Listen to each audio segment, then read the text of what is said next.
Dedido Sports Complex. So there are underground loops that are being put in.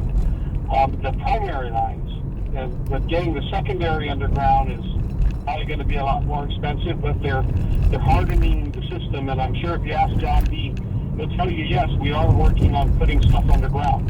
Like from what I heard, they were doing an underground loop from up Marine Corps Drive over to Anderson, over to Nick Camps, back down to Route 3 and Route 1, and back up again to the Dedido substation right there next to Prestige Auto. So, yeah, once they're working a lot on underground GPAs. But it's mostly their primary lines. They're 115,000 volt lines. I got it. Okay, so it's not that we're not considering it or even trying it, but it is a matter perhaps of expense, right, Mark? Yeah, so I'm pretty sure they're getting the primary stuff underground first, and eventually we'll get all the secondary lines down, which are the ones that go between villages, and then eventually to the different houses and buildings. Yeah, okay. Well, thanks a lot for chiming in on this one, Mark. Tall Tales listeners have come to expect really intelligent callers here on Tall Tales, and you don't disappoint. Yeah, well, you know, the first, I think, if I remember right, the first underground subdivision was up in Sinahanya when they did the, what was it called?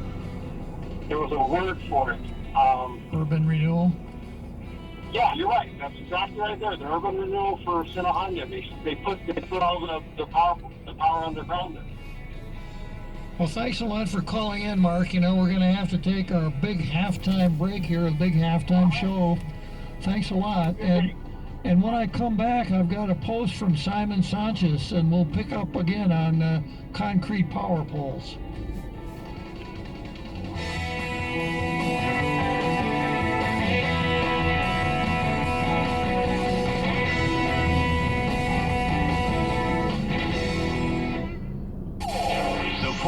KUSG, Hagåtña, Guam, 93.3 FM and 104.3 HD3.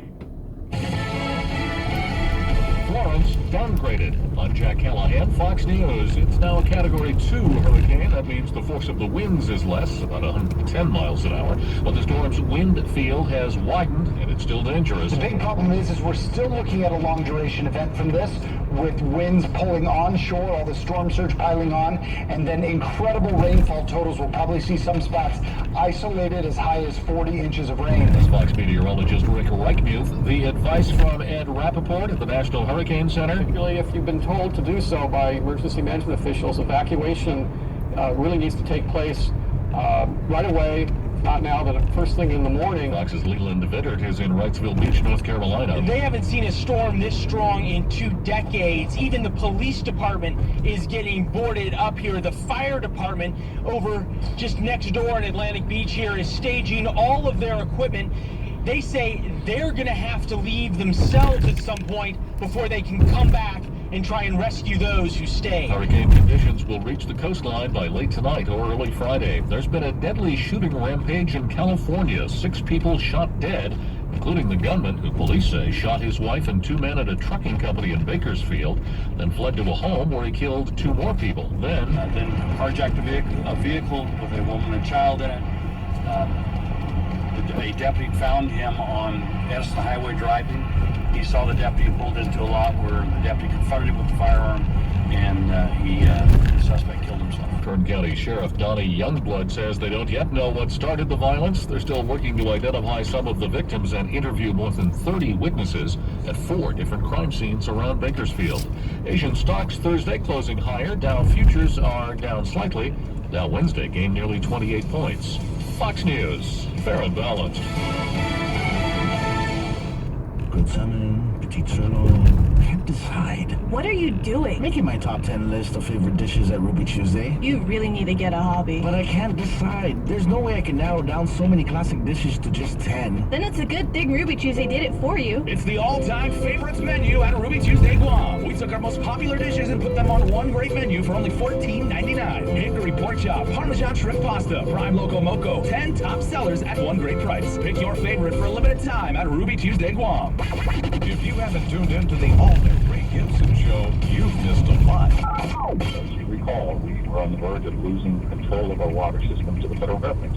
And we told them, no, we can be responsible for this. We will make the difficult decisions. And that's cost us almost, $700 million. Don't miss out. Tune in every weekday morning from 6 to 10 for The Ray Gibson Show on Guam's only FM News Talk Superstation, 93.3 The Point. President Trump authorizing U.S. sanctions on any foreign individual or country that tries to interfere in the U.S. elections. The executive order comes less than 2 months before the 2018 midterm elections and just weeks after Dan Coats, the director of national intelligence, warned of a pervasive messaging campaign by Russia to try to weaken and divide the United States before the November election.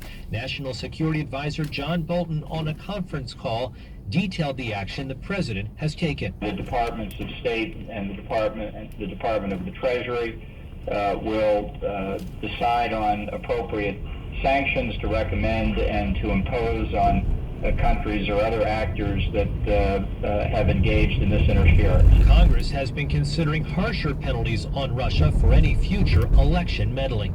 At the White House, John Decker, Fox News. San Francisco has decided to remove a 19th century statue that activists say is racist and demeaning to indigenous people. The Early Days statue depicts a Native American at the feet of a Spanish cowboy and a Catholic missionary. Native American activists have been trying to have it removed for years. San Francisco's Arts Commission says it'll work to take down the statue as soon as possible. It's been a change of heart from a mayor who'd banned Nike in his city. The mayor of Kenner, Louisiana, outside New Orleans, says he's rescinding his order banning the city's recreation department from purchasing Nike products. Mayor Ben Zahn says he did so on the advice of the city attorney and because the order divided the city. His order came last week, days after Nike began using former San Francisco 49ers quarterback Colin Kaepernick in its ad campaign. He set off a political firestorm 2 years ago when he began kneeling during the national anthem to protest police brutality and social injustice. Lisa Lacera, Fox News. And in New York, I'm Jack Callahan, Fox News Radio.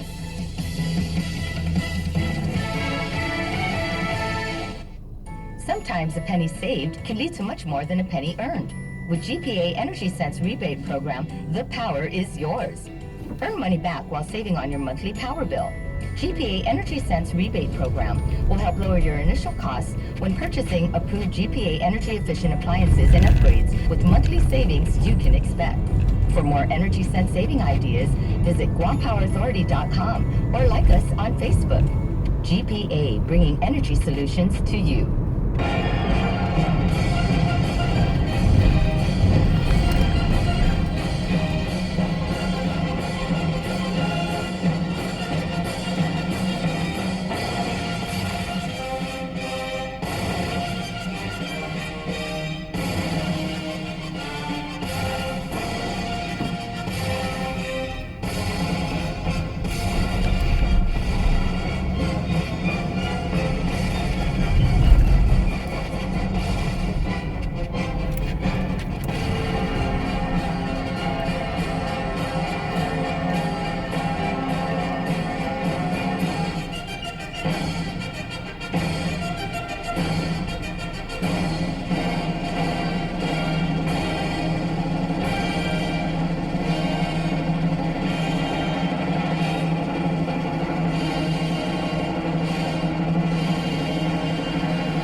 Today, but you got here for the big halftime show, so welcome aboard and Semper Fi.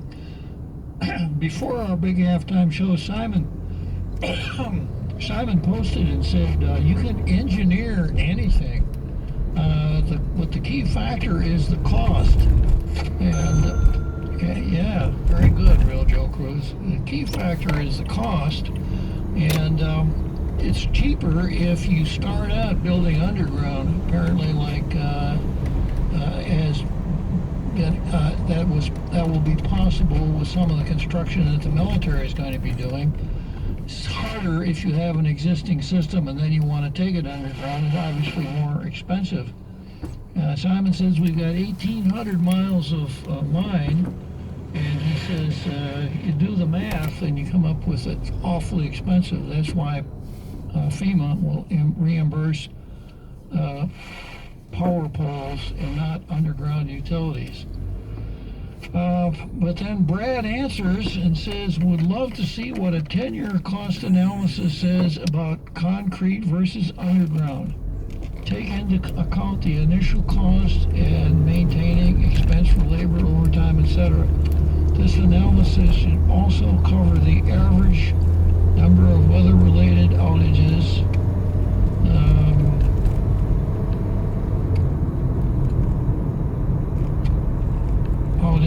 that occur and how much each costs the taxpayers. I would say that over a 10-year period, which then could correlate into a less expensive system that is underground. Sure, upfront cost is higher, but lifetime expense is lower. For that reason alone, underground would be a wiser choice. Otherwise, this pole replacement on a mass scale is a revolving door. Well, I hear what you're saying, Brad, but perhaps my problem is that I don't really understand what it is that engineers do. And my understanding of what engineers do, and all you engineers out there who are listening can set me straight, the kind of calculations you're talking about are exactly what engineers do. They figure out how much various alternatives, how hard the various alternatives are, their longevity, how much they would cost, maintenance cost, all of the things that you mentioned go into the kind of calculations that engineers do. Now, we could probably do a much quicker job right here online, so long as we didn't get help with the math from either the Attorney General or the Election Commission. If we did, it would take us forever. And of course, I have great faith in the Tall Tales think tank, but I would defer to calculations done by engineers when it comes to this sort of thing. Unless somebody wants to call up and say, Bob, you don't know what you're talking about. That's not what engineers do. Engineers flip coins, they make, they do guesstimates, etc. But I don't think that's the way it works. But I see what you're saying, Brad, but my suspicion is, my speculation is that the calculations that you're suggesting have perhaps already been done. And if we have, Ishmael has a little different take on it, and that is that since we're thinking in terms of flying cars, maybe it's better if we don't have any poles at all, because people, instead of driving their cars into the poles, might be flying them into the poles. Good to know that we are, future-oriented here on Tall Tales, but unless somebody else would like to chime in on concrete poles versus underground poles versus breakable poles versus sexy poles versus not sexy poles. I think we should go wireless. Wireless electricity. Yeah, that sounds great. Yeah. I suppose it's theoretically possible, but I don't know that I would want to. I don't think I'm current on that subject, Real Joe Cruz. Yeah, maybe somebody else is more current than I am. I'm afraid if I were to express my own views on the subject, they would be somewhat shocking. Okay, so from there we go to the card, and I don't think that I mentioned during the Second Amendment portion of the show that today is Glock 66. A momentous day, certainly. Glock 66.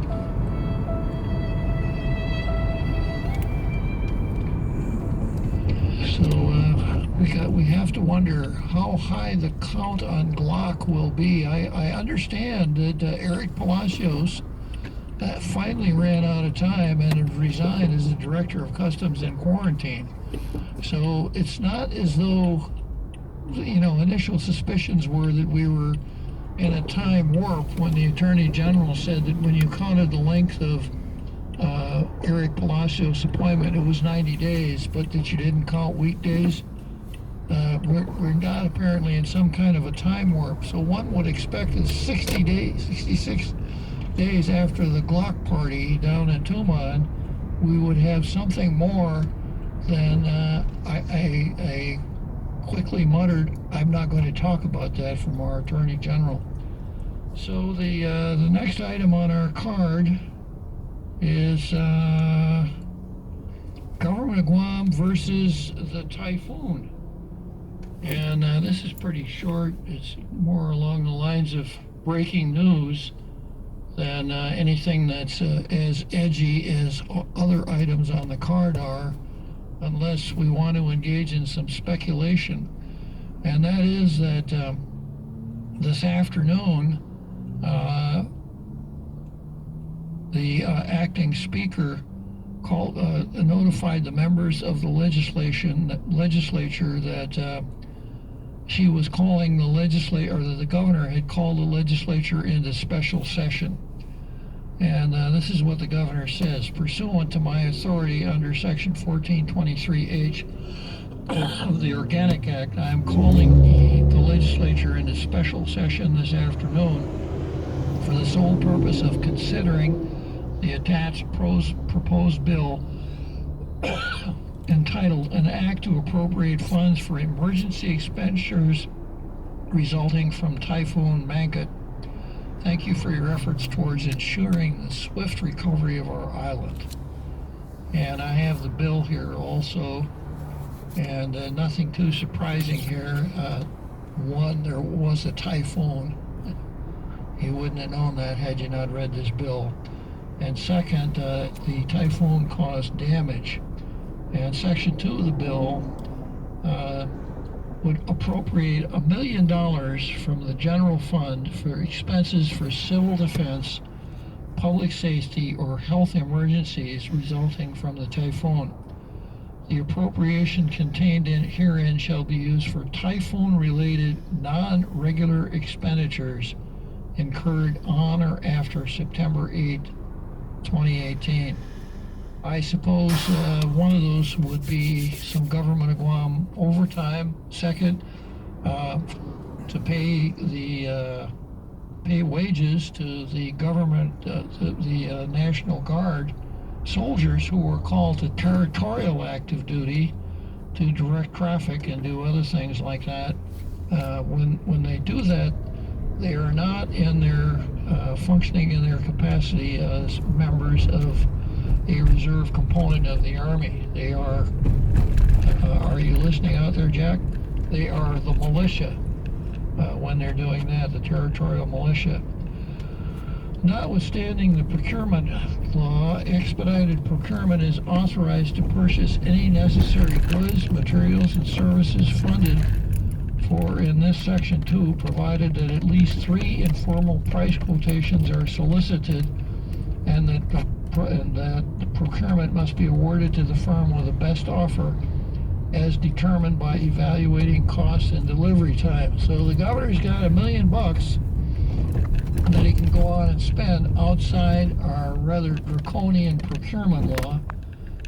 All he needs to do is go through the motions of getting 3 quotations and then do business with what he determines, or what his officials determine, is the best quotation.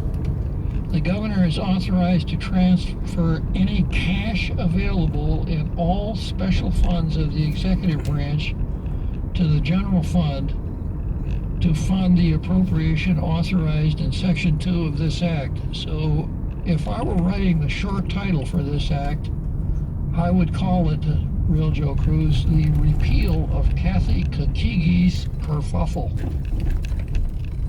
because she wouldn't, because of the wording of Section 2 here, she's not going to be in a position to say, which law do you want me to violate?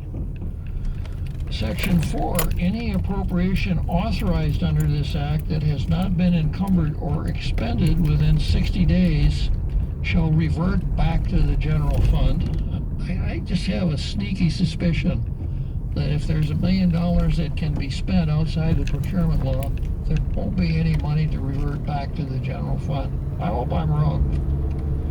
The governor shall prepare a detailed report on all transfers, expenditures, and reimbursements by all in any agency or department, the mayor's council and the mayor's council directly related to the typhoon or funds appropriated herein.